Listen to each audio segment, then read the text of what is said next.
ഇസ്രായേലിനെ ഞെട്ടിച്ച അല്ലെങ്കിൽ ലോകത്തെ തന്നെ ഞെട്ടിച്ച സംഭവമായിരുന്നു 2023 ഒക്ടോബർ 7 ഹമാസ് നടത്തിയ തൂഫാനുൽ അക്സ. ഫലസ്തീൻ വിമോചന പോരാട്ടത്തിന്റെ ചരിത്രത്തിലെ ഏറ്റവും പ്രധാനപ്പെട്ട ഒരു ഏടായി ഇത് മാറിയിട്ടിരിക്കുകയാണ്. ഇതില് ഏറ്റവും പുതിയ വിവരങ്ങൾ ചിലത് ഇപ്പോൾ പുറത്തു വന്നിരിക്കുകയാണ്. അതിൽ ഏറ്റവും പ്രധാനപ്പെട്ടത് ഇസ്രായേലിന്റെ സൈനിക ക്യാമ്പായ നഹാൽ സൈനിക ക്യാമ്പ്, ഗസയുമായി ഏറ്റവും അതിർത്തി പങ്കിടുന്ന നഹാൽ സൈനിക ക്യാമ്പ് ഏകദേശം 820 മീറ്റർ മാത്രം ദൂരമുള്ള ഗസയിൽ നിന്നും അത്തരം ഒരു ദൂരപരിധി മാത്രമുള്ള ഒരു പരിധിയിൽ പ്രവർത്തിക്കുന്ന ഇസ്രായേലിന്റെ ഏറ്റവും അത്യാധുനിക സൈനിക ക്യാമ്പ് ആക്രമിച്ചത് 65 ഫലസ്തീനികളാണ് എന്നാണ് ഇപ്പോഴത്തെ ഏറ്റവും പുതിയ വിവരങ്ങളായി പുറത്തു വരുന്നത്. അതായത് 65ഓളം ഫലസ്തീനികൾ, അതായത് ഇസുദ്ദീൻ അൽ ഖസ്സാമിന്റെ ആളുകളും അതുപോലെ തന്നെ ഫലസ്തീനിലെ സാധാരണക്കാരായ ആളുകളും കൂടിയാണ് ഈ ക്യാമ്പ് ആക്രമിച്ച് ഇസ്രായേലി സൈന്യത്തെ കൊലപ്പെടുത്തുകയും പിടിച്ചുകൊണ്ട് പോവുകയും ചെയ്തിരിക്കുന്നത് എന്നതാണ് ഏറ്റവും പുതിയ വിവരങ്ങളായി പുറത്തു വരുന്നത്. തൂഫാനുൽ അക്സയുമായി ബന്ധപ്പെട്ട ഒരുപാട് വിവരങ്ങളാണ് ഇപ്പോൾ പുറത്തു വന്നുകൊണ്ടിരിക്കുന്നത്. അതിലെ ഏറ്റവും പ്രധാനപ്പെട്ട വിവരമായി ഇന്ന് പുറത്തു വന്നിരിക്കുന്ന കാര്യങ്ങൾ ഇതാണ്. പ്രത്യേകിച്ചും ഇസ്രായേലിന്റെ സൈനിക വിഭാഗം ഓപ്പറേഷൻ മേധാവി ഈ തൂഫാനുൽ അക്സയുടെ ഭാഗമായിട്ട് തങ്ങൾക്കുണ്ടായ സൈനിക പരാജയത്തിന്റെ പേരിൽ രാജി സമർപ്പിക്കാൻ പോവുകയാണ് എന്നതാണ് ഇസ്രായേലിന്റെ സാഹചര്യം എന്നുള്ളത്. അതിനിടയിലാണ് ഈ നഹാലിനെ പോലെയുള്ള സൈനിക ക്യാമ്പിനെ ആക്രമിച്ചത് വെറും 65 ഫലസ്തീനികളാണ് എന്നതാണ് ഈ റിപ്പോർട്ടുകളിൽ നിന്നും പുറത്തു വരുന്നത്. അവിടെ ഉണ്ടായിരുന്ന മുഴുവൻ ഇസ്രായേലിന്റെ സൈനിക ഉപകരണങ്ങളും അത്യാധുനിക സാങ്കേതിക വിദ്യയും അവർ കൈവശപ്പെടുത്തുകയും അവിടെ നിന്നും ചില ഇസ്രായേലി സൈനികർ ഓടി രക്ഷപ്പെടുകയും ചെയ്ത സാഹചര്യമാണ് തൂഫാനുൽ അക്സയിൽ യഥാർത്ഥത്തിൽ സംഭവിച്ചത്.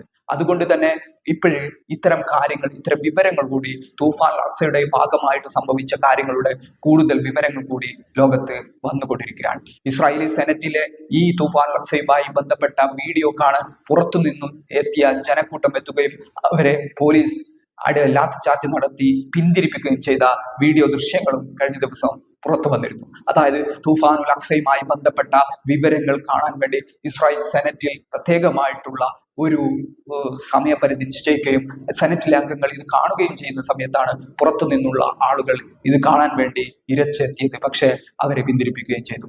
എന്നാൽ പോലും ബെഞ്ചമിൻ നെതന്യാഹുവിനെതിരായ ഈ ഒരു പ്രതിഷേധങ്ങൾ ഇസ്രായേലിന്റെ ടെൽ അവീവിന്റെ തെരുവീതികളിൽ തുടരുകയാണ്. അത് ബന്ദികളെ കൈമാറ്റവുമായി ബന്ധപ്പെട്ടാണ്.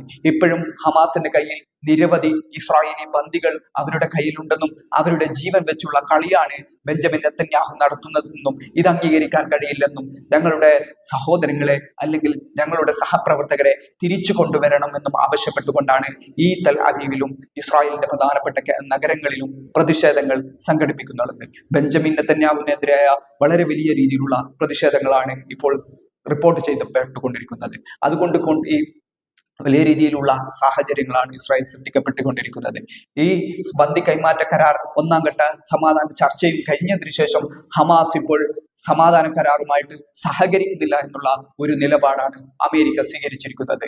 എന്നാൽ അമേരിക്ക പറയുന്നത് പോലെയല്ല കാര്യങ്ങൾ. ഞങ്ങളുടെ പ്രധാനപ്പെട്ട ആവശ്യങ്ങളായ ഇസ്രായേലി സേന പൂർണ്ണമായിട്ടും ഗസയിൽ നിന്ന് പിന്മാറുക, വെസ്റ്റ് ബാങ്കിലെ അധിനിവേശം അവസാനിപ്പിക്കുക, ഫിലാൻഡോഫി ഇടനാഴിയിൽ അടക്കം ഇസ്രായേൽ സേന പൂർണ്ണമായിട്ടും പിന്മാറിയാൽ മാത്രമേ അടുത്ത ഘട്ട സമാധാന കരാറും ബന്ദി കൈമാറ്റം അടക്കമുള്ള കാര്യങ്ങൾ നടത്തൂ എന്നാണ് ഹമാസ് കൃത്യമായിട്ട് പറഞ്ഞുകൊണ്ടിരിക്കുന്നത്. ഇതുകൂടാതെ തന്നെ മധ്യസ്ഥ രാജ്യങ്ങളായ ഈജിപ്തും അതുപോലെ തന്നെ ഖത്തറും അടക്കമുള്ള രാജ്യങ്ങൾ ഇപ്പോഴും ഒരു തരത്തിലുള്ള പ്രതികരണങ്ങളും ഇതുമായിട്ട് ബന്ധപ്പെട്ട് നടത്തുന്നില്ല എന്നതും ശ്രദ്ധേയമായ കാര്യമാണ്.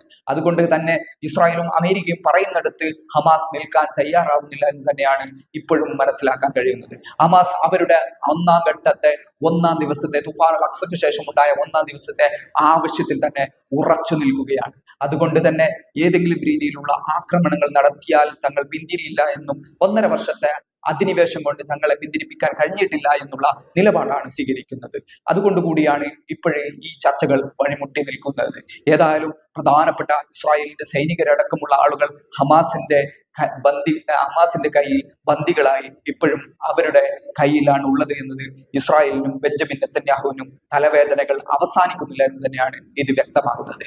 എന്നാൽ കഴിഞ്ഞ ദിവസം ഇതിനുള്ളിലുണ്ടായ ഏതെങ്കിലും രീതിയിലുള്ള ഗസ ആക്രമണങ്ങൾ ഇസ്രായേൽ തുടർന്നാൽ തങ്ങളുടെ പ്രതിരോധ പ്രവർത്തനങ്ങൾ തുടരുമെന്ന് യമനിലെ അൻസാറുള്ള നേതാവും അൻസാറുള്ളയുടെ നേതാവായ മലിക് അൽ ഹൂത്തി വ്യക്തമാക്കിയിരിക്കുകയാണ്. കഴിഞ്ഞ ദിവസമാണ് അൻസാറുള്ള യമനിലെ ഹൂത്തികൾ ഇത്തരത്തിലുള്ള ഒരു നിലപാട് സ്വീകരിച്ചത്. അതായത് ഇത്രയും കാലം ഗസയ്ക്കും അതുപോലെ തന്നെ ഫലസ്തീനി ജനതയ്ക്കും തങ്ങൾ നൽകിയ പിന്തുണ തുടർന്നും നൽകുമെന്നും ഇസ്രായേലിനെതിരെ ലക്ഷ്യം വെച്ചുകൊണ്ട് ഇസ്രായേലി നഗരങ്ങളെ ലക്ഷ്യം വെച്ചുകൊണ്ടുള്ള തങ്ങളുടെ പദ്ധതികൾ, ആക്രമണങ്ങൾ തുടരുമെന്നാണ് യമനിലെ അൻസാറുള്ള വ്യക്തമാക്കുന്നത്. അതായത് ഏതെങ്കിലും രീതിയിലുള്ള ഈ സമാധാന ഉടമ്പടികൾ ലംഘിച്ചുകൊണ്ടുള്ള, സമാധാന കരാറുകൾ ലംഘിച്ചുകൊണ്ടുള്ള ആക്രമണങ്ങൾക്കോ അല്ലെങ്കിൽ അത്തരം അധിനിവേശങ്ങൾക്കോ ഇസ്രായേൽ തുനിഞ്ഞാൽ തങ്ങളുടെ ചെറുത്തുനിൽപ്പുകൾ തുടരുമെന്നാണ് അൻസാറുള്ള വ്യക്തമാക്കുന്നുള്ളത്. അതുകൊണ്ട് തന്നെ പുതിയ സാഹചര്യത്തിൽ തൂഫാൻ അൽ അക്സയുടെ പുതിയ വിവരങ്ങൾ